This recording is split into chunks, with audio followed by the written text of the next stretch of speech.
Sunday the 5th of June, 2016. It had taken Stephen Pickering about a minute to decide he didn't like his Christmas present from Jackie, a tiny furball of West Highland Terrier. As he opened the puppy cage on Christmas morning and lifted little Murray up, the puppy had shown his disdain for his new owner by peeing on him. 3 weeks later, to add insult to injury, Stephen opened the credit card statement and realised that the £800 had come off the joint account. Seemingly, he had agreed to get the dog. He just didn't remember. And while it was Stephen who walked Murray, fed Murray, and cleared up Murray's mess in a multitude of little coloured plastic bags, the dog saved his adoring eyes for Jackie. 6 months and 2 chewed carpets later, man and dog were fully engaged in a silent war of attrition. At the moment, Murray was holding the most disputed territory, the marital bed. And that was where Murray had been when Stephen got home from the Curler's Rest at 1 o'clock in the morning on the 5th of June. The dog had leapt out of bed, yapping loudly enough to waken the neighbours again, so Stephen had dragged him out for a walk. The walk was always the same route. It had been deathly quiet in the small hours of the morning, but now, at the back of 10, Stephen could hear the thud-thud of the parade preparations. Despite being 2 streets away from Byers Road and the buffering effect of the 4-storey buildings on either side, the noise still jarred his hangover. The whole West End would be jumping soon, and he intended to be jumping along with the best of them. All he needed was... He looked at Murray, strutting along with his own sense of self-importance, tail in the air. The hair of the dog.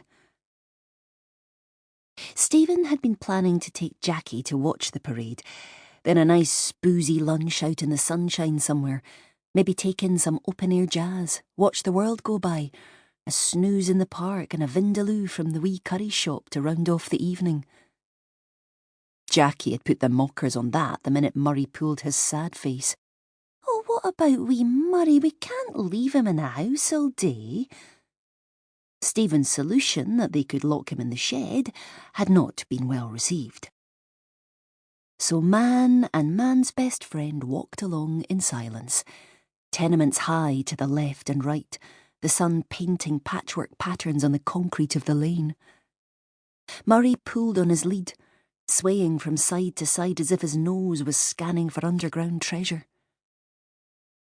They walked round the dog leg halfway down Athol Lane, meandering back to Saltoun Street. Home for a cup of strong black coffee, get Jackie out her bed and... Murray stopped, nose twitching. Then he started to bark. Not his usual yap-yap that accompanied the inane jumping around and running in circles. This was a solid bark from somewhere deep inside. A warning. The dog gave Stephen a quick look, then fixed his eyes on an old tea chest sitting neatly against the bright white plaster of the new build. Stephen had passed this way at 1 o'clock that morning. Had he been so drunk he had missed it? No. Murray would have reacted at the time. Stephen pulled the lead in tight and approached the box, looking up and down the lane, thinking that somebody must have left it there to be picked up. It didn't look damaged. It had been placed there, neatly in line with the wall, but not at a particular garage or garden door. The top was nailed down. He ran his fingertips over the nails, banged in any old way.